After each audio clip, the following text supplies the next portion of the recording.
They would call it the Great Adventure, but most would remember it by the graves they dug along the way. Before Oregon, before the Promised Land, before the wheat fields that justified everything, there was the walking, 2,000 miles of it.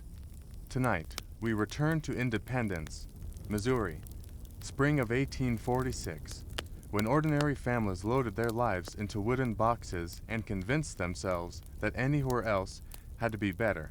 Morning breaks over the Missouri River. Wagon canvas catches early light, oxen steam in the chill air. Across the loading grounds, families make final preparations, fathers checking wheels one last time, mothers packing breakfast dishes they'll never see again, children collecting rocks they think are treasures. In that narrow space between departure and doubt, you stand with everything you own creaking beneath canvas, listening to the first sounds of wooden wheels on hard-packed earth. This is not a story of conquest or glory. It's the slow work of putting one foot in front of the other when walking becomes the only choice available, flour rationed, boots patched, children carried when their legs give out, and hope measured in miles rather than dreams. You'll meet the Johnson family tonight, whose wooden cross becomes both anchor and compass through months that test everything they believe about survival, faith, and what it truly costs to reach for the American dream. Welcome to American Sleepless Story, where forgotten moments from America's past become tonight's gentle companion.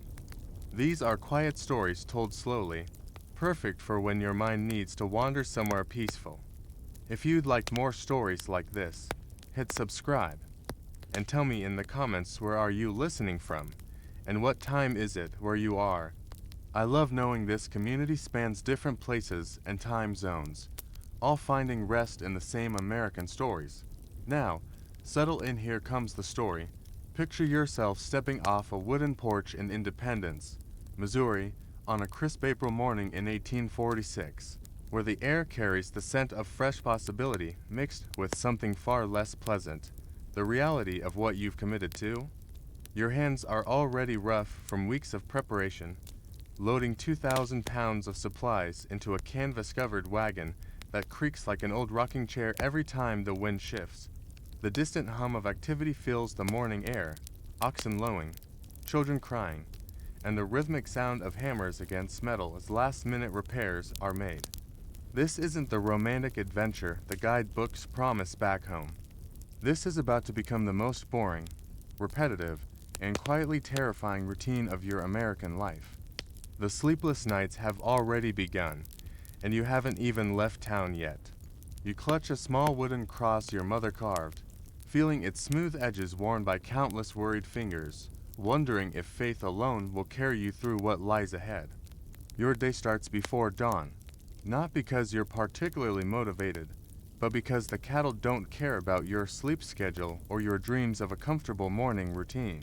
The oxen, those massive, slobbering beasts that will either save your life or drive you to madness, need to be yoked while the morning air is still cool enough to prevent them from overheating before noon.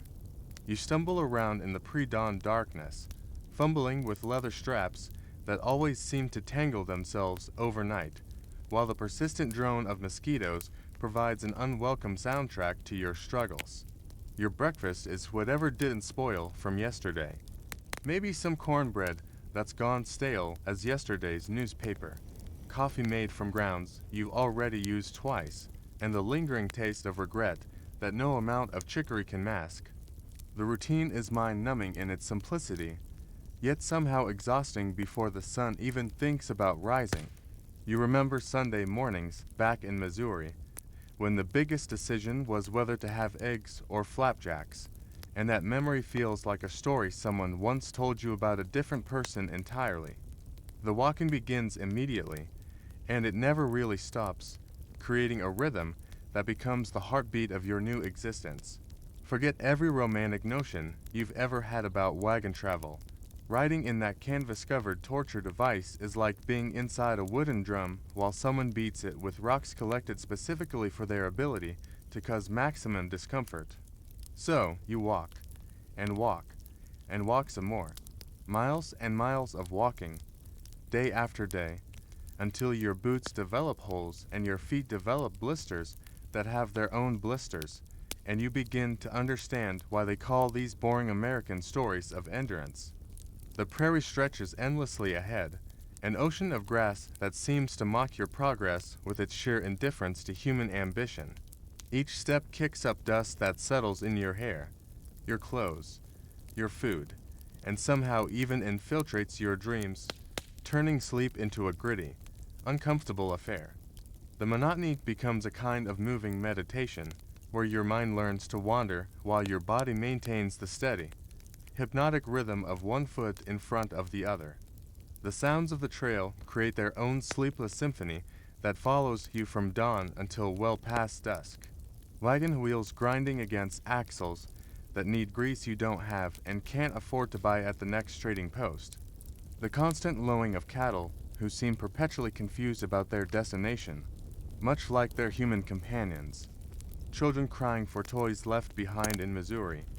Adults arguing in hushed tones about rations and routes, and the endless whisper of wind through canvas that sounds like the world's most tedious conversation conducted in a language no one quite understands.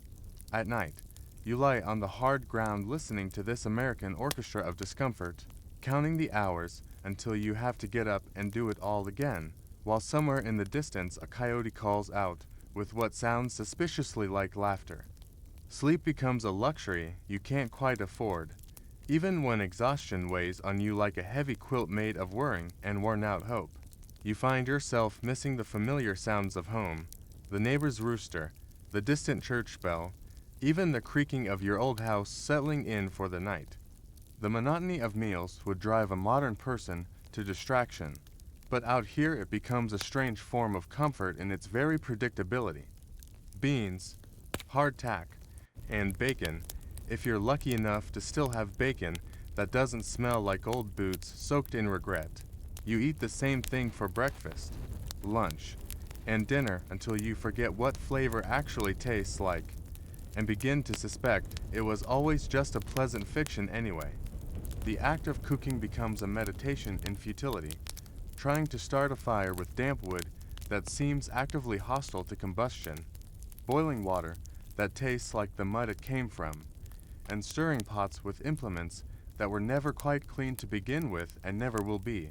Food stops being about pleasure and becomes purely functional, fuel for walking, nothing more, nothing less. The repetitive nature of these meals creates a strange comfort in their very predictability, like a boring story told over and over until it becomes a kind of prayer.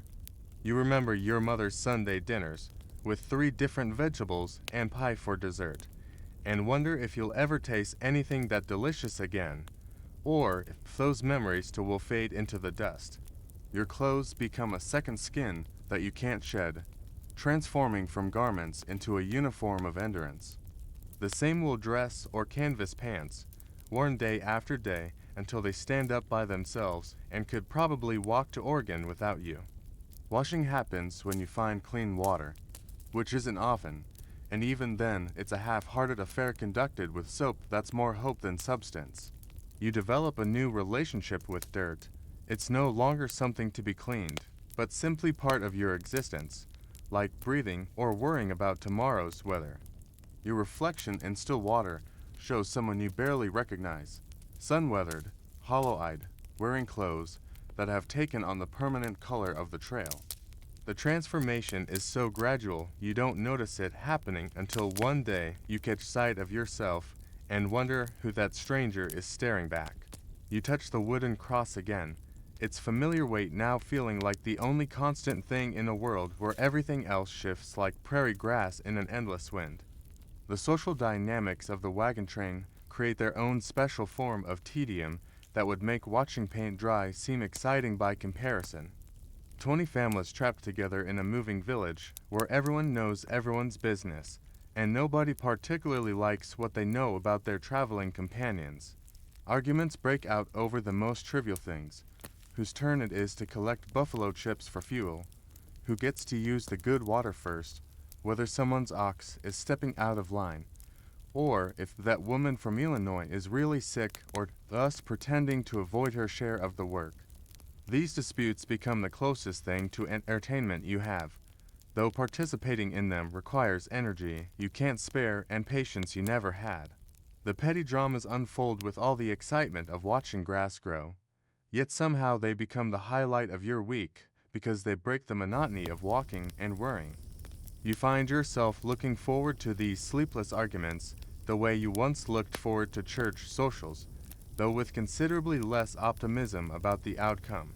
Medical care on the trail consists mainly of hope and prayer, with occasional doses of whatever patent medicine you thought to bring from Missouri and now ration like liquid gold. Headaches, stomach troubles, and mysterious fevers become part of the daily routine, as common and unremarkable as sunrise and sunset. You learn to ignore minor ailments because there's nothing to be done about them anyway, and complaining only makes everyone else nervous about their own health. The constant walking gives everyone sore feet, aching backs, and a general weariness that settles into your bones like dust settling into the folds of your clothes.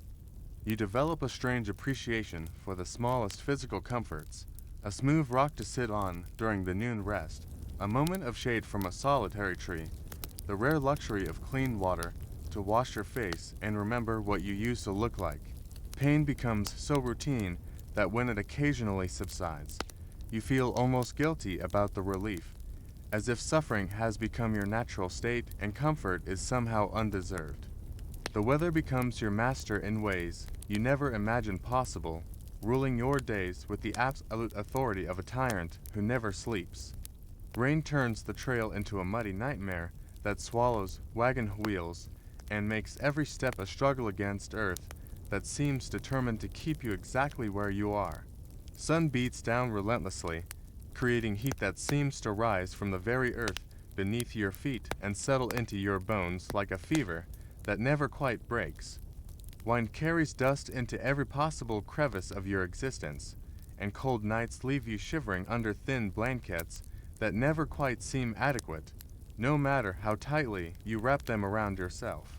You learn to read the sky like a book written in a language you're slowly learning to understand, searching for signs of what fresh misery might be heading your way. The weather doesn't care about your schedule, your comfort, or your survival. It simply exists, indifferent and eternal, and you must endure it the way you endure everything else on this endless American journey toward a promise that seems more distant with each passing mile.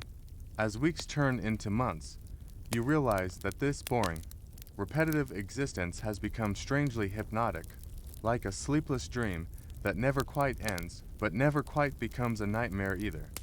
The rhythm of walking, the routine of camp setup, the predictable sequence of daily survival tasks creates a kind of moving meditation that empties your mind of everything except the immediate necessities of staying alive and moving forward. Your mind learns to wander during the endless walking, creating elaborate fantasies about the life waiting for you in Oregon, or drifting back to memories of home that seem increasingly distant and dreamlike, like stories someone once told you about people you might have known. The very tedium that once frustrated you becomes a refuge from thinking too hard about the magnitude of what you've undertaken, and the growing certainty that nothing about this journey will unfold as anyone planned.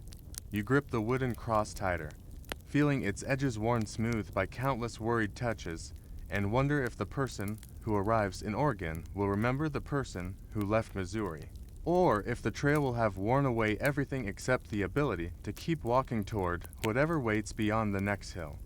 The Johnson family left Independence, Missouri on May 15, 1846, with the kind of optimism that only comes from never having walked 2,000 miles through hostile territory with everything you own creaking behind you in a wooden box. Thomas Johnson, a carpenter by trade, had callous hands that knew the feel of good oak and the satisfaction of a job well done, but those same hands would soon learn the weight of a shovel digging graves in foreign soil. His wife Sarah carried their fourth child, due sometime before winter, while their three existing children, Mary, age 12, Samuel, age 9, and little Rebecca, barely 5, chattered excitedly about the adventure ahead. The wagon that Thomas had reinforced with extra iron braces and waterproof canvas carried not just their possessions, but their entire American story, wrapped in quilts and tucked between barrels of flour that would have to last until Oregon. The wooden cross that had belonged to Sarah's mother rode safely in Sarah's apron pocket, a small anchor of faith in an ocean of uncertainty that stretched endlessly westward under prairie skies that seemed too big for earthly concerns. Thomas had spent the winter of 1845 reading every guidebook and testimonial he could find about the Oregon Territory, filling his mind with promises of free land and fertile soil that would yield crops beyond imagination. The sleepless nights he'd spent calculating costs and measuring supplies had convinced him that his family could make the journey with careful planning and steady determination. He'd sold his carpenter shop, his tools, and even his father's pocket watch to fund this expedition toward a better life, and the weight of that decision pressed on his shoulders like a yoke he couldn't remove.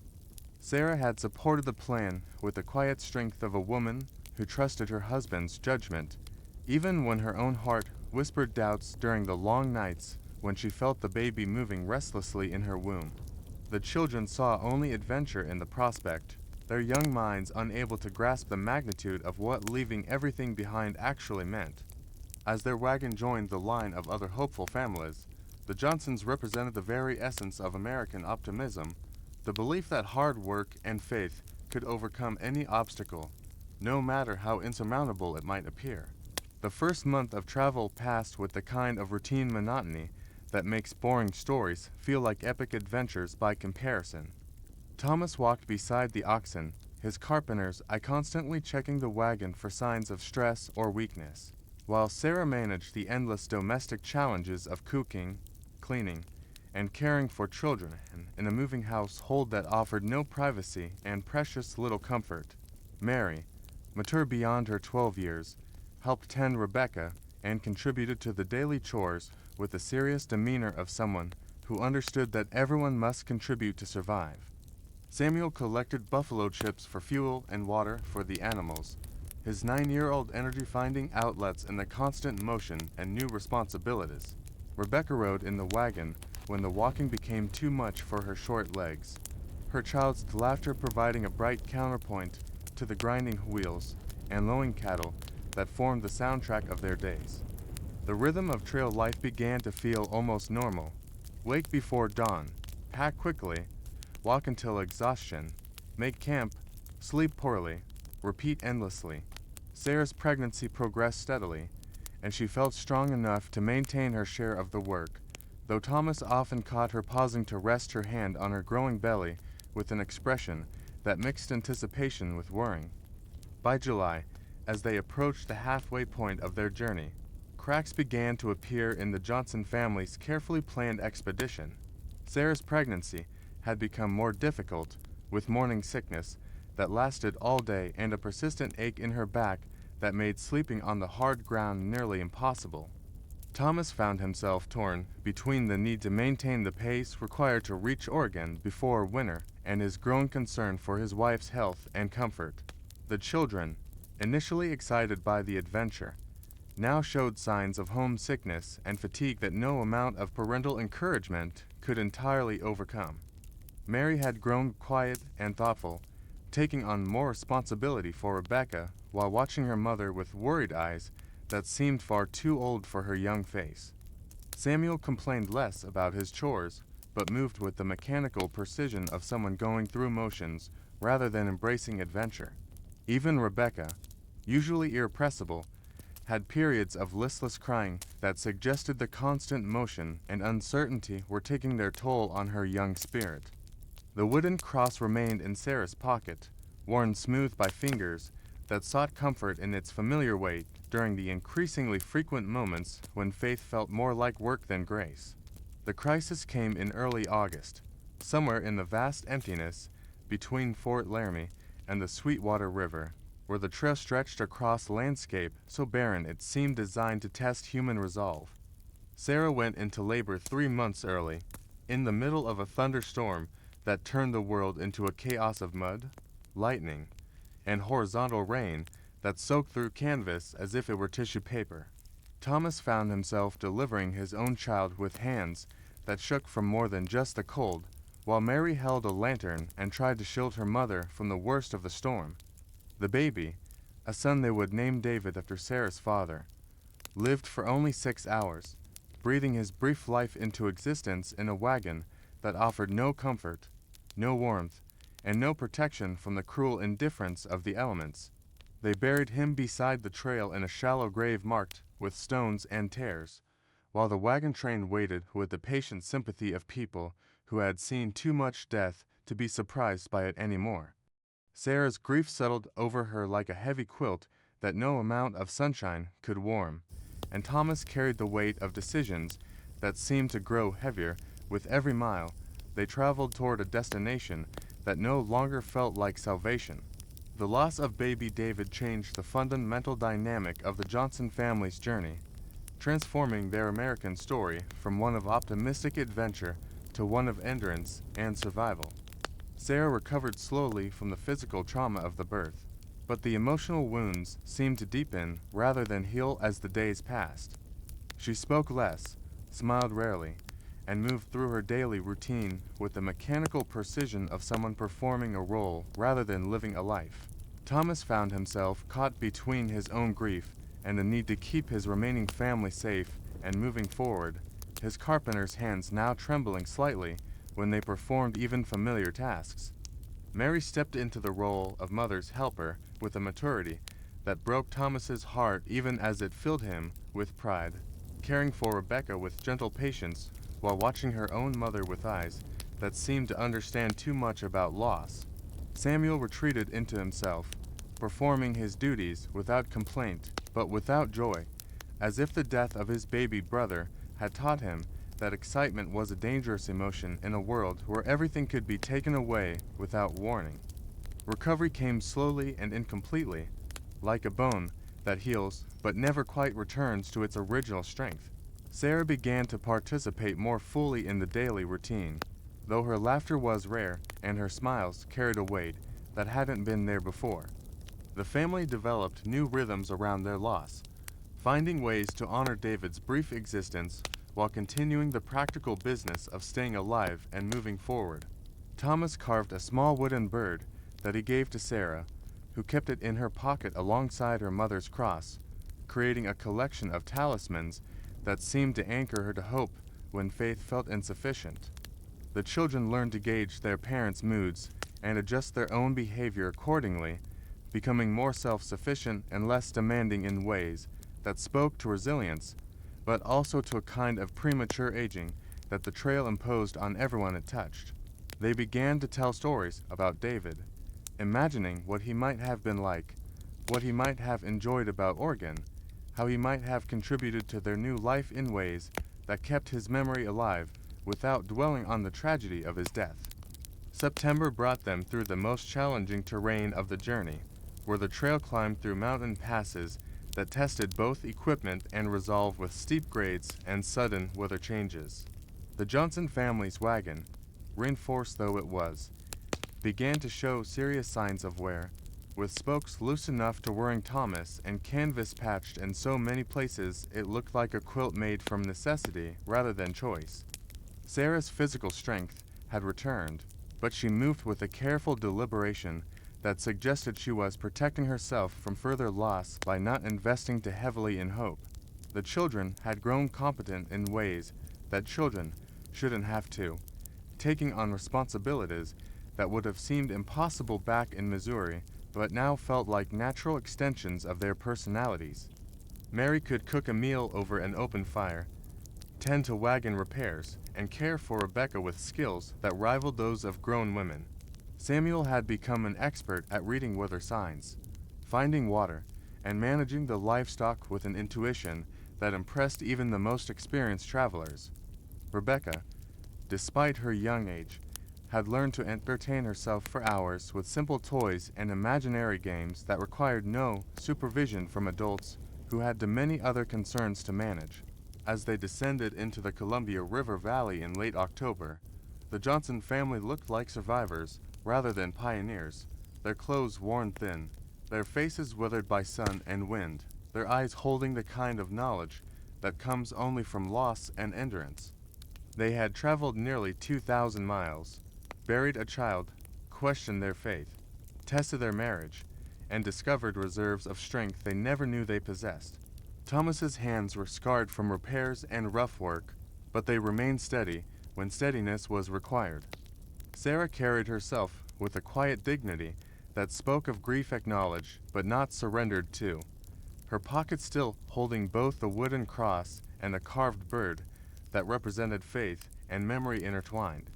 The children had aged years in the space of months, but they had also grown in ways that would serve them well in whatever challenges Oregon might present. When they finally reached the Willamette Valley, they found not the paradise the guidebooks had promised, but simply more work, more uncertainty, and more opportunities to discover what they were truly made of, carrying with them the lessons of the trail and the memory of a baby boy who had lived just long enough to teach them that some stories are measured not in distance traveled, but in love endured.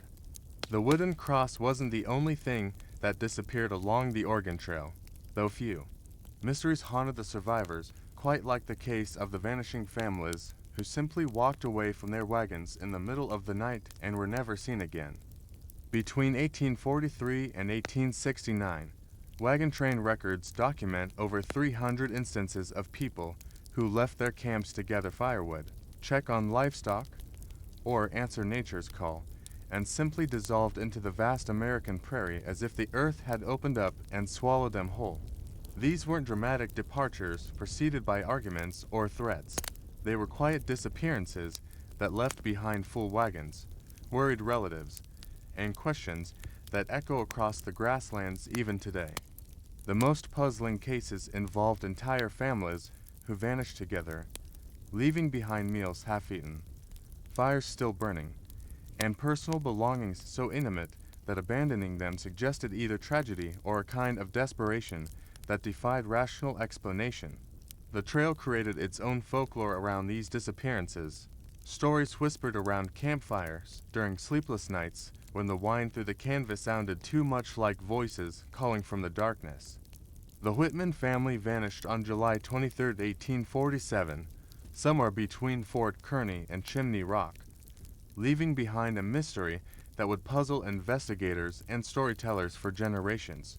Jeremiah Whitman, his wife Constance, and their twin boys aged 7 simply walked away from their wagon during the noon rest, ostensibly to gather wild berries that Constance had spotted near a creek about a quarter-mile from the trail.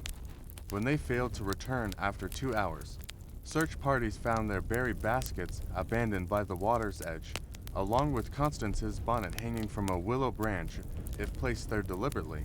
The creek was shallow, running clear over smooth stones that showed no signs of struggle or violence, and the soft earth nearby held footprints that led to the water's edge and then simply stopped, as if the family had walked into the stream and kept walking until they reached some destination that existed beyond the physical world. The most unsettling detail was discovered by Mrs. Sarah Johnson, who found Jeremiah's pocket watch buried in the sand beneath the willow tree. Its hands stopped at exactly noon, the moment the family had left their wagon for what should have been a simple berry-picking expedition. The search for the Whitmans continued for 3 days, with parties spreading out in widening circles from the creek, calling their names until voices grew hoarse and hope began to fade like morning mist. Men on horseback rode for miles in every direction, checking ravines, stands of trees, and rocky outcroppings that might have provided shelter or concealed tragedy, but found nothing except the endless prairie grass that seemed to whisper secrets it would never reveal. The local Pawnee, when questioned through interpreters, spoke of seeing spirit lights near the creek during recent full moons, but their descriptions were vague and filtered through cultural concepts that didn't translate easily into the practical concerns of wagon train leaders trying to solve a very earthly mystery. Mrs. Johnson found herself checking her apron pocket compulsively for her mother's wooden cross, as if the Whitman disappearance had reminded her that even the most solid things could vanish without warning or explanation. The wagon train eventually moved on, as wagon trains always did, leaving behind a crude marker and a story that would be retold around countless fires during the long journey west. Similar disappearances occurred with disturbing regularity throughout the peak years of Oregon Trail migration, creating a pattern that defied easy explanation but was consistent enough to suggest something more than random misfortune. The Henderson family vanished in 1848 near the Sweetwater River, leaving behind a partially completed letter to relatives back in Ohio that ended mid-sentence with the words, "The children heard music coming from."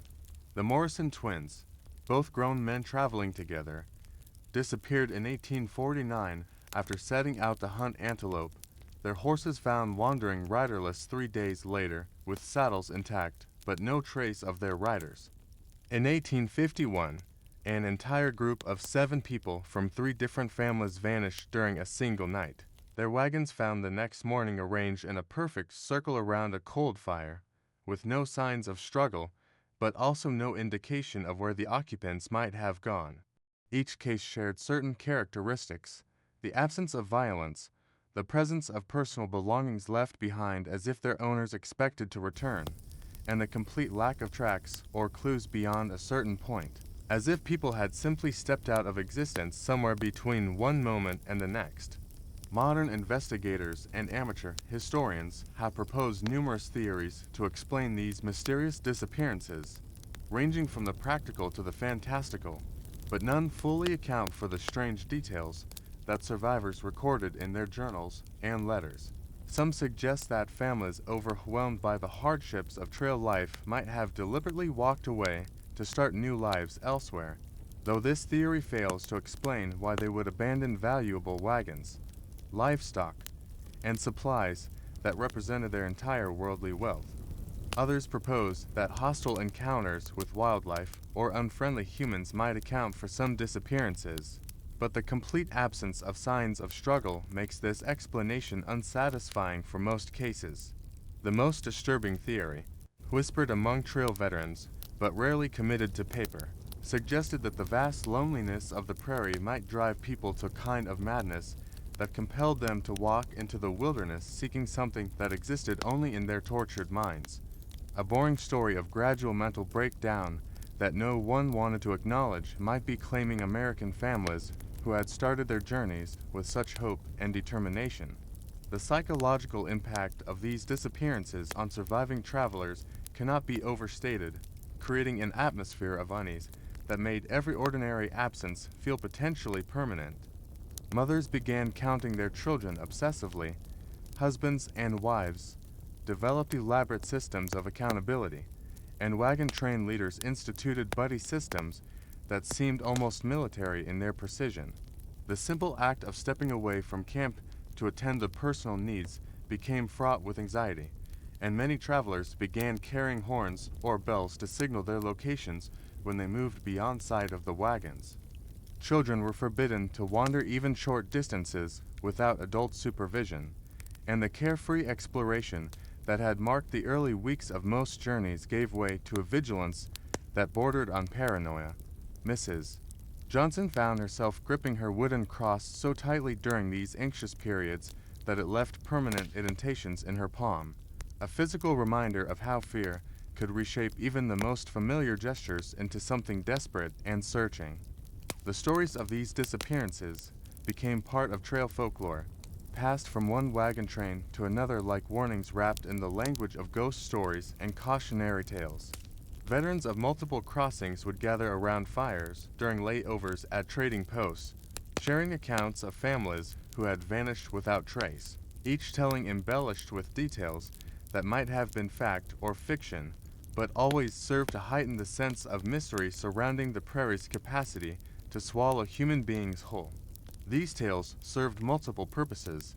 They provided entertainment during long, boring evenings when there was little else to do but worrying about tomorrow's challenges. They reinforced the importance of staying close to the group, and they gave shape to fears that might otherwise have remained nameless and therefore harder to manage.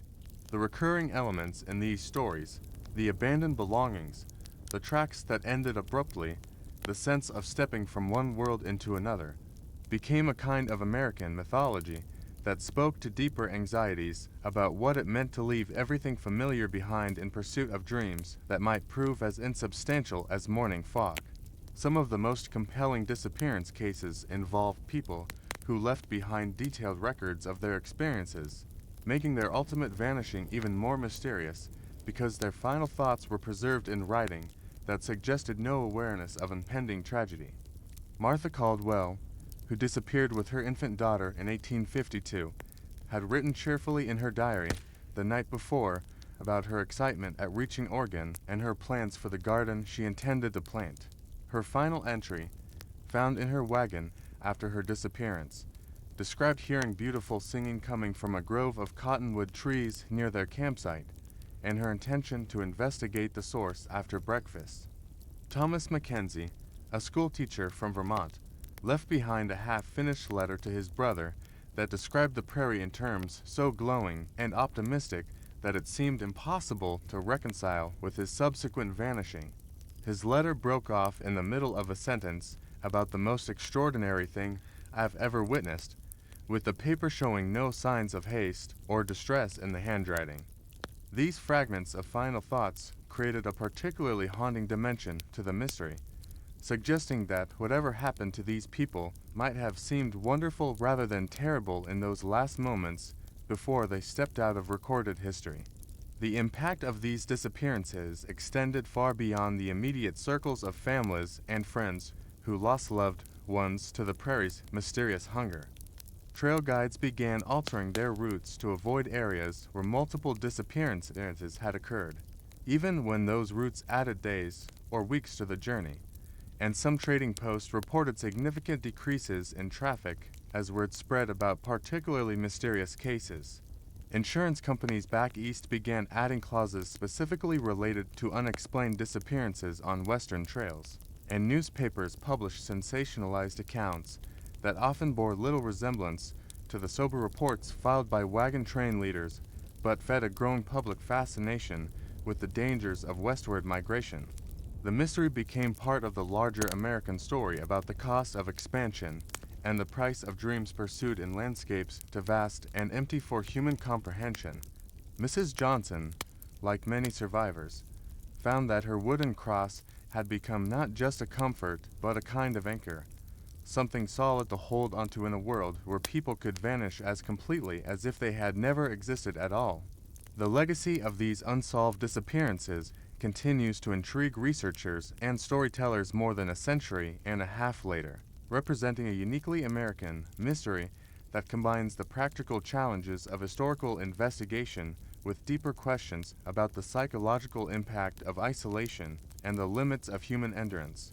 Modern search techniques and forensic science have occasionally uncovered remains that might be connected to some of these cases, but the vastness of the territory and the passage of time have made definitive answers nearly impossible to achieve. The mystery has inspired countless books, documentaries, and academic studies, each attempting to provide rational explanations for events that seem to resist rational analysis. Yet perhaps the most enduring aspect of these disappearances is not their solution, but their persistence, symbols of the American frontier's capacity to humble human ambition and remind us that some stories remain forever unfinished, leaving behind only questions that echo across the grasslands like voices calling from a distance too great to measure, while survivors like the Johnson family continued their sleepless journey toward whatever waited beyond the next ridge, carrying their crosses, and their memories, and their determination to reach a destination that might offer answers, or might simply present new mysteries wrapped in the promise of home. While families like the Johnsons walked alongside their creaking wagons through dust and desperation, counting every grain of flour and praying their shoes would last another 100 miles, a different class of American travelers experienced the Oregon Trail with a comfort that seemed almost obscene in its abundance. The wealthy merchants, land speculators, and established families who could afford what they called proper outfitting traveled in convoys that resembled mobile estates more than desperate migrations, complete with hired guides, extra livestock, and enough supplies to stock a small town. These were the people who brought pianos, crystal chandeliers, and full dining sets to the wilderness, not because they didn't understand the challenges ahead, but because they had enough money to hire other people to deal with those challenges for them. Mrs. Johnson, clutching her wooden cross and watching her children grow thinner by the day, would sometimes catch glimpses of these gilded caravans passing by, their occupants riding comfortably in cushioned seats while servants walked alongside, and feel a familiar mixture of envy and bewilderment at the strange democracy of the trail that put both rich and poor under the same vast sky. The Ashworth family epitomized this elite approach to westward migration, traveling in 1847 with a convoy that included 6 wagons, 24 head of cattle, for hired hands, a cook, and a guide who had made the journey 7 times previously and commanded a salary that exceeded what most farmers earned in 2 years. Harrison Ashworth, owner of textile mills in Massachusetts, had decided to invest in Oregon timber and had brought his wife Beatrice and their 3 children west not out of desperation, but as a kind of extended business trip that happened to involve crossing a continent. Their lead wagon was fitted with springs, padded seats, and windows with actual glass, creating a mobile parlor that allowed them to observe the passing landscape without experiencing its less pleasant aspects. Beatrice kept a detailed journal of their journey, writing each evening at a portable desk while sipping tea from china cups, describing the scenery in terms that suggested she viewed the entire expedition as a rather rustic but educational tour of America's more primitive regions. The daily routine of wealthy travelers bore little resemblance to the grinding survival regimen that defined life for ordinary pioneers, beginning with breakfast prepared by professional cooks using ingredients that remained plentiful throughout the journey. While families like the Johnsons choked down hardtack and rancid bacon, the Ashworths enjoyed fresh eggs from their own chickens, milk from their carefully tended cows, and bread baked in portable ovens that their servants set up each morning before dawn. Their children continued their formal education during the journey, with Beatrice conducting daily lessons from a traveling library that included not just basic texts, but works of literature, history, and natural science that turned the trail into an extended classroom. The servants handled all the tedious tasks, yoking oxen, loading wagons, making repairs, and standing guard, while the family concerned themselves with more elevated pursuits like sketching wildflowers, collecting geological specimens, and maintaining correspondence with business associates back east through an elaborate system of couriers and trading post connections. The contrast between classes became most apparent during river crossings and other major challenges that tested everyone regardless of their financial resources, though money could still buy significant advantages even in the face of natural obstacles. When the Ashworth convoy reached the Platte River, they didn't spend anxious hours debating whether to ford or ferry their precious possessions. They simply hired local entrepreneurs to build a temporary bridge strong enough to support their heavier wagons, paying premium prices without question because the cost was insignificant compared to the value of their time and comfort. Their hired guide knew exactly where to find the safest crossings, the best campsites, and the most reliable sources of fresh water, information that came from years of experience and commanded fees that put such knowledge beyond the reach of ordinary travelers. While other families risked everything on river crossings that might destroy their wagons and drown their children, the wealthy could afford to wait for ideal conditions, hire additional help, and even turn back to find alternative routes if the risks seemed too great. Medical care represented perhaps the starkest difference between rich and poor on the trail, with wealthy families employing traveling physicians or at least carrying extensive medical supplies and knowledge that could mean the difference between life and death. The Ashworths traveled with a retired doctor from Boston who had joined their expedition partly for adventure and partly for a generous fee that guaranteed professional medical attention for any emergency that might arise. When Beatrice developed what appeared to be the early stages of cholera, she received immediate treatment with medicines that were unavailable to ordinary travelers. along with careful nursing that included clean bedding, boiled water, and a diet designed to aid recovery rather than simply prevent starvation. The contrast with families who watched children die from diseases that wealth might have cured was not lost on observers like Mrs. Johnson, who noted in her own sparse journal that God seemed to favor those who could afford his attention, though she quickly crossed out such bitter thoughts unworthy of a Christian woman seeking strength through faith rather than resentment. The entertainment and leisure activities available to wealthy travelers would have seemed like fantasies to families focused entirely on survival, creating parallel universes of experience within the same physical landscape.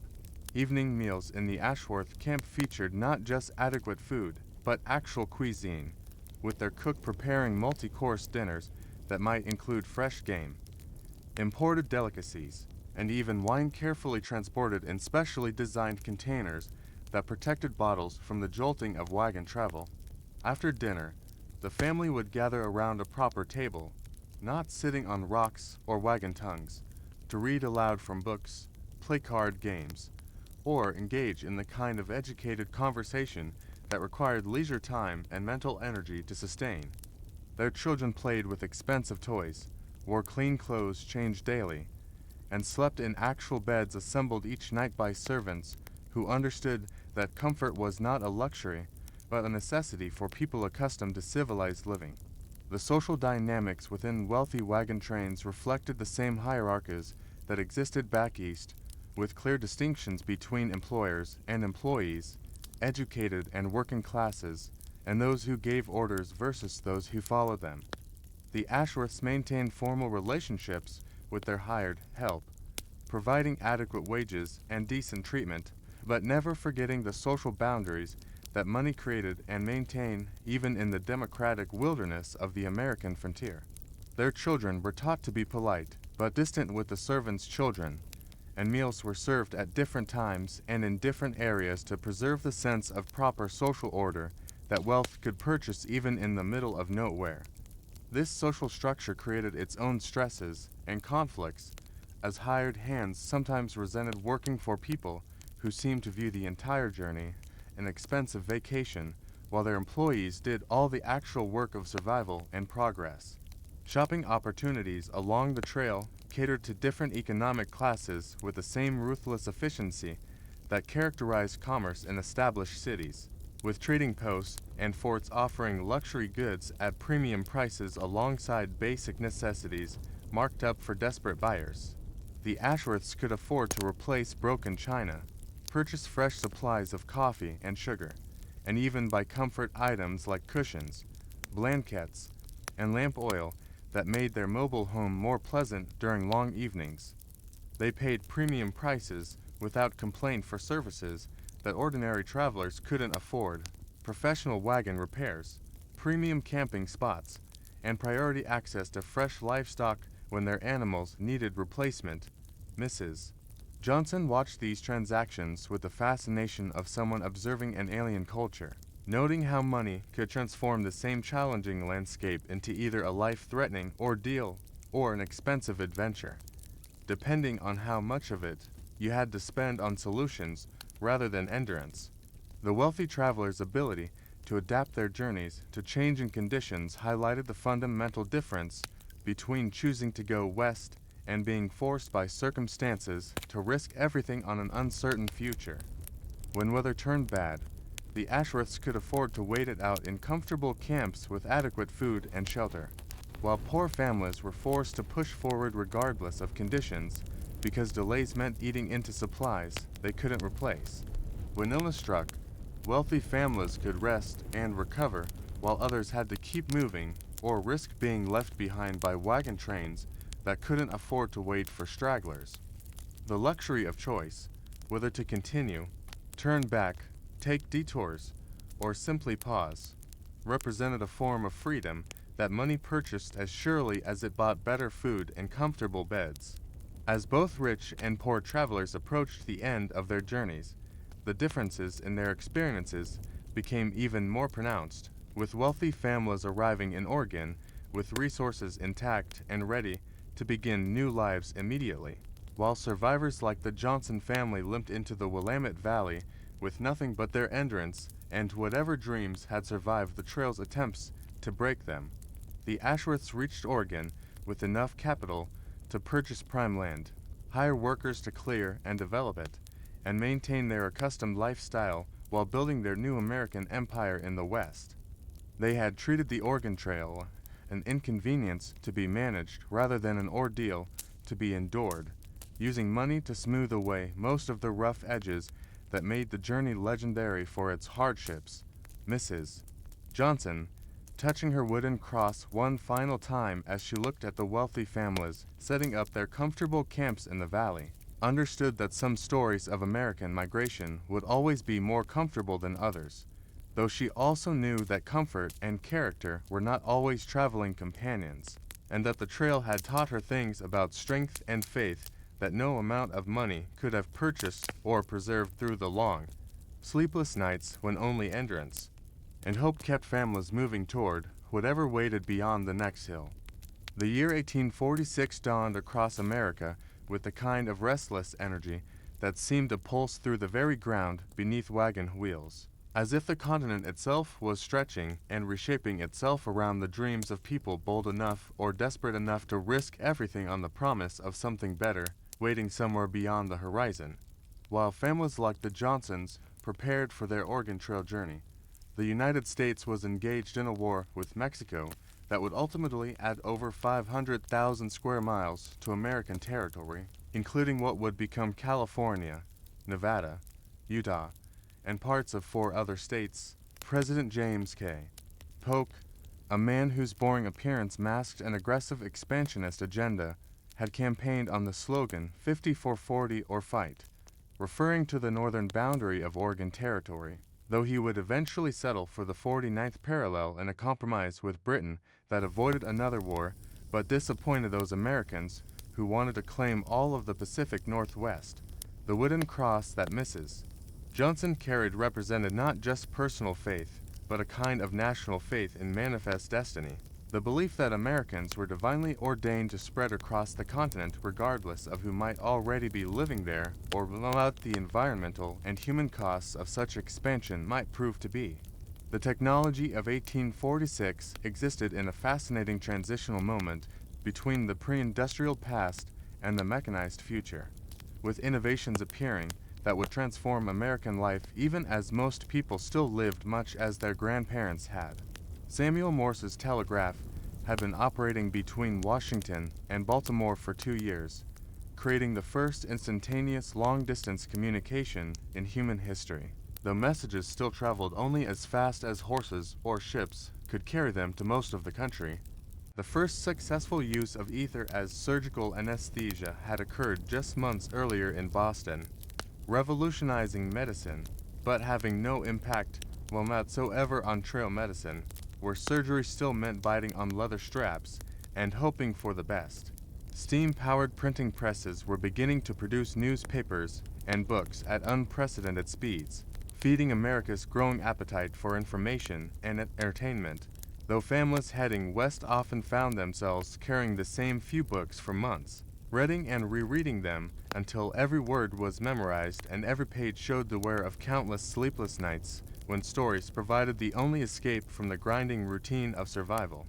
The economic forces driving westward migration reflected deeper changes in American society that made staying put seem more dangerous than risking everything on the trail, as traditional agricultural communities struggled to compete with emerging industrial centers that offered different kinds of opportunities and challenges. The Irish potato famine had begun sending waves of immigrants to American cities, creating competition for jobs and housing that pushed some established families to look westward for land and opportunities that seemed increasingly scarce in the East.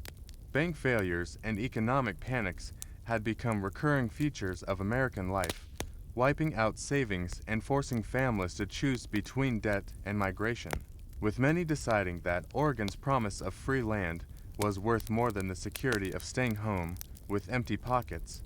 Cotton prices had been fluctuating wildly as American production expanded and international markets shifted, creating boom and bust cycles that left many farmers desperate for more stable agricultural opportunities.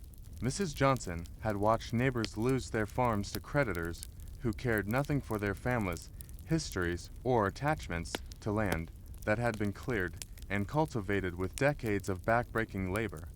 Popular culture in 1846 reflected America's fascination with its own expansion and the romantic mythology that was already beginning to obscure the harsh realities of frontier life, creating expectations that would prove dangerously unrealistic for actual emigrants. James Fenimore Cooper's novels about frontier adventure and noble savages had shaped American ideas about the West in ways that emphasized heroism and adventure while glossing over the boring, deadly routine of actual travel and settlement. Popular songs like "Oh, Susanna" by Stephen Foster captured the optimistic spirit of westward movement with lyrics that made the journey sound like a cheerful adventure rather than a test of human endurance that claimed thousands of lives each year. Traveling circuses and Wild West shows had begun performing in eastern cities, presenting stylized versions of frontier life that bore little resemblance to the reality of walking 2,000 miles while slowly starving, but which fed public imagination and helped convince families that they too could succeed where others had failed. The penny press had created a market for sensational stories about Western adventure, though these publications rarely mention the mundane details of dysentery, broken wagon wheels, and the crushing psychological weight of watching children grow thin on insufficient rations. International events in 1846 provided a global context that made American expansion seem part of larger, historical forces reshaping the world. Though most emigrants were too focused on immediate survival to consider their place in grand historical narratives. The Irish potato famine was killing over 1 million people and forcing another million to emigrate, creating one of the largest population movements in European history and reminding Americans how fortunate they were to have a continent to expand into rather than know where to go. The British were engaged in colonial expansion in India and other parts of Asia, while the French were extending their influence in North Africa, making American westward movement seem like participation in a global age of exploration and territorial acquisition. The first successful photographic portraits were being taken in Europe, capturing human faces with a clarity and permanence that seemed almost magical to people accustomed to painted portraits and sketch likenesses, though this technology remained completely unavailable to trail families who had to rely on memory and written descriptions to preserve images of loved ones who died along the way. The revolution in communications and transportation was beginning to shrink distances around the world, even as American families discovered that the distance between Missouri and Oregon remained stubbornly resistant to being shortened by anything except walking. Scientific discoveries and intellectual movements in 1846 reflected humanity's growing confidence in its ability to understand and control the natural world, though the Oregon Trail remained a place where nature asserted its dominance over human ambition with deadly regularity. Charles Darwin was developing the theory of evolution that would revolutionize biology, though most Americans still understood their relationship with nature in biblical terms that emphasized human dominion over creation rather than scientific observation of natural processes. The discovery of Neptune by mathematical calculation rather than direct observation demonstrated the power of human reason to uncover hidden truths about the universe. Though this achievement offered no help to emigrants trying to navigate by stars, they couldn't understand the weather patterns that could kill them without warning. Medical schools were beginning to teach anatomy based on actual human dissection rather than ancient texts, advancing the science of healing. Though this knowledge took decades to reach the frontier where people still treated illness with folk remedies and desperate prayers, the American educational system was expanding rapidly, with public schools becoming more common and literacy rates rising. Though children on the trail often went months without formal education and sometimes emerged from the journey having learned more about survival than they ever learned about reading or arithmetic. Religious and social movements in 1846 revealed deep tensions in American society between traditional values and emerging ideas about human equality and social justice. Conflicts that would influence westward migration in ways both obvious and subtle. The Mormon exodus to Utah was beginning under Brigham Young's leadership, representing one of the largest organized religious migrations in American history and demonstrating that westward movement could serve spiritual as well as economic purposes. The abolitionist movement was gaining momentum in northern states, creating political tensions that would eventually tear the country apart, but which also motivated some families to seek new lives in territories where they could escape the moral complexities of slavery. Women's rights advocates like Elizabeth Cady Stanton were beginning to challenge traditional gender roles, though on the trail, such theoretical equality often became practical necessity as women took on tasks that would have been unthinkable in more settled circumstances.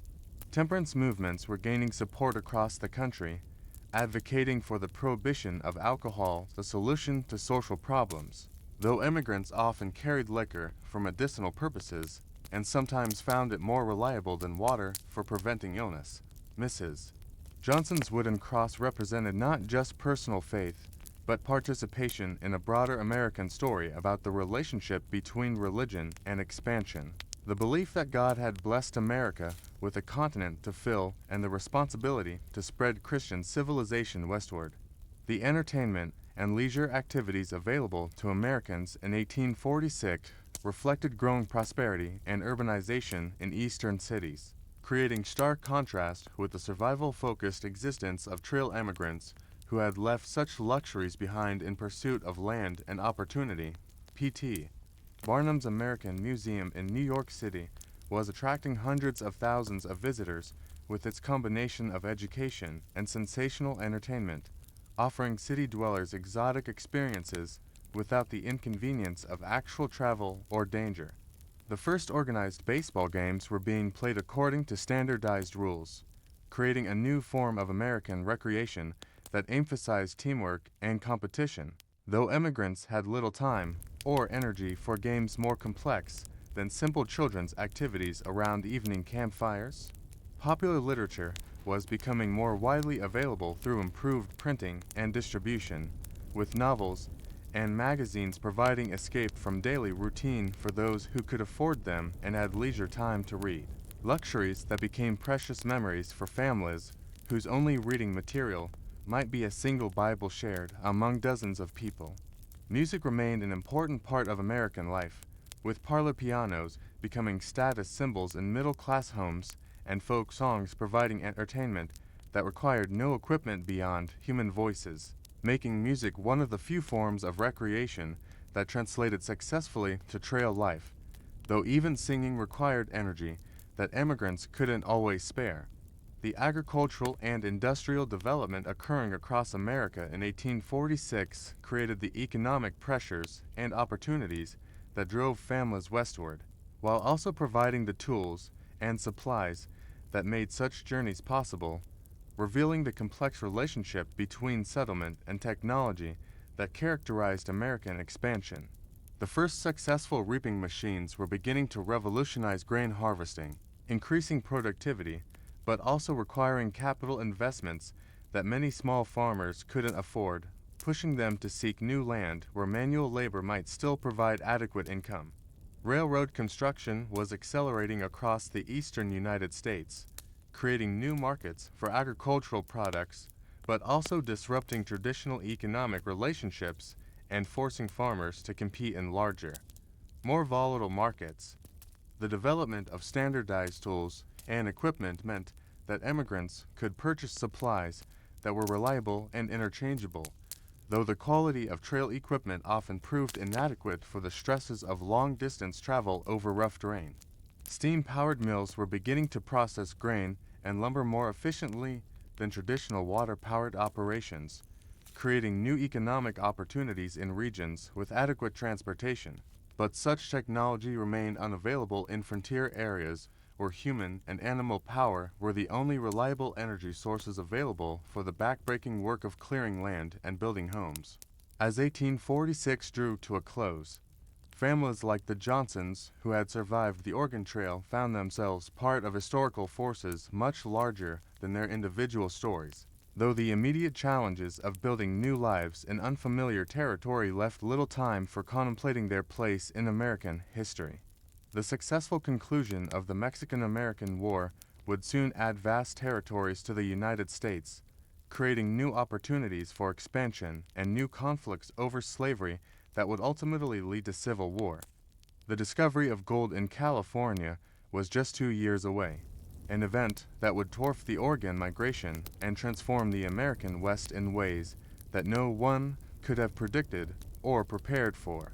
The completion of transcontinental telegraph lines and railroads would eventually make the Oregon Trail obsolete, turning the emigrants of the 1840s into historical curiosities rather than pioneers of an ongoing migration pattern.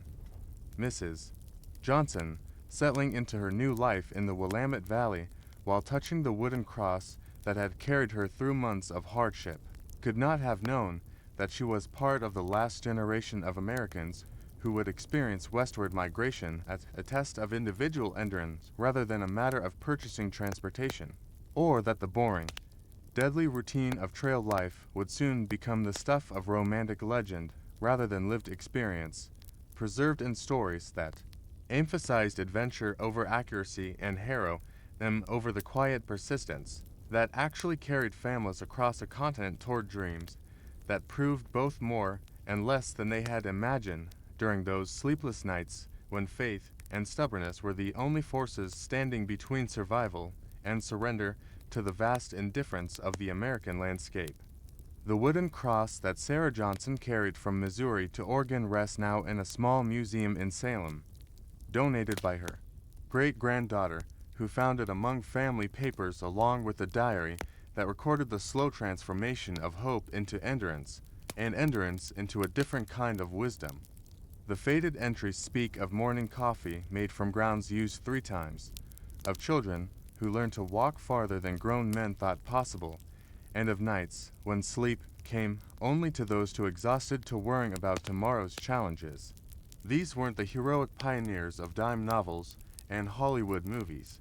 They were ordinary people who discovered that survival sometimes requires nothing more dramatic than the ability to keep walking when walking becomes unbearable.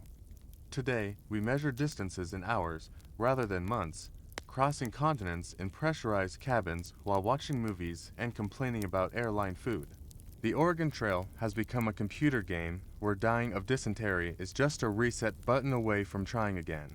And manifest destiny is a historical concept studied in air-conditioned classrooms by students who've never gone more than a few hours without checking their phones. We've gained speed and comfort and the illusion of control over our journeys.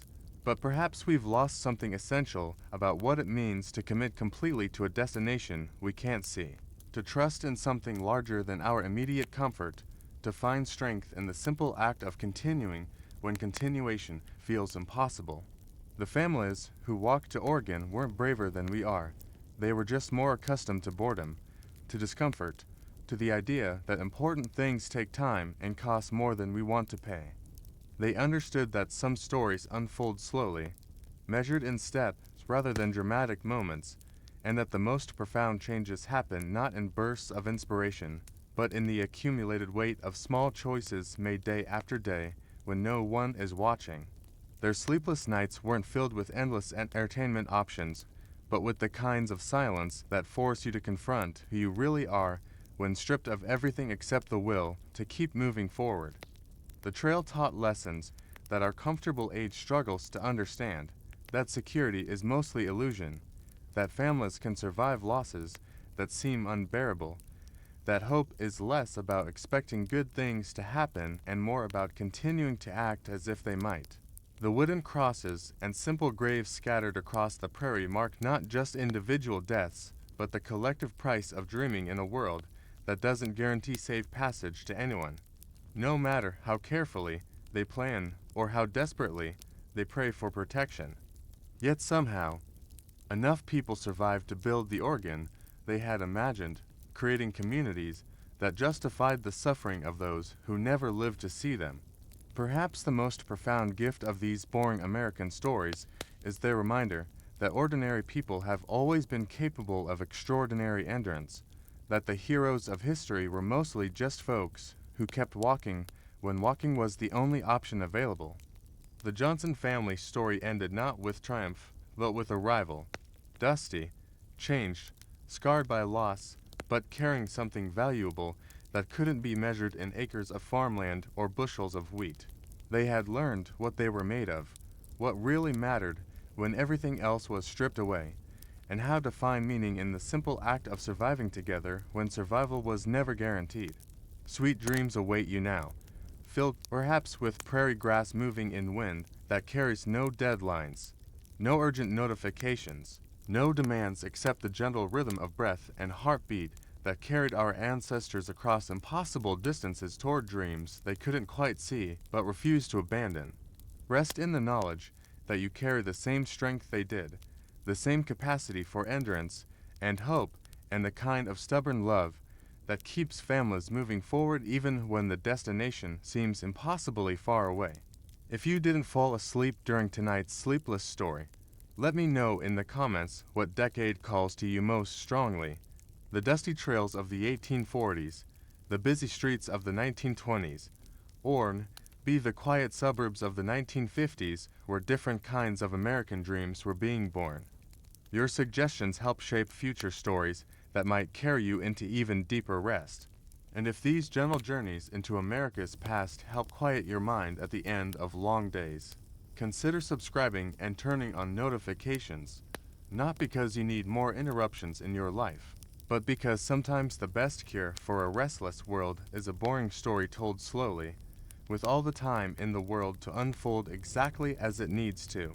Sleep well, and remember that every dream you have tonight connects you to all the dreamers who walked before us, carrying their wooden crosses and their hopes across landscapes that tested everything they thought they knew about themselves, until they discovered that home in a place you find, but something you carry with you. One step at a time, mile after endless mile.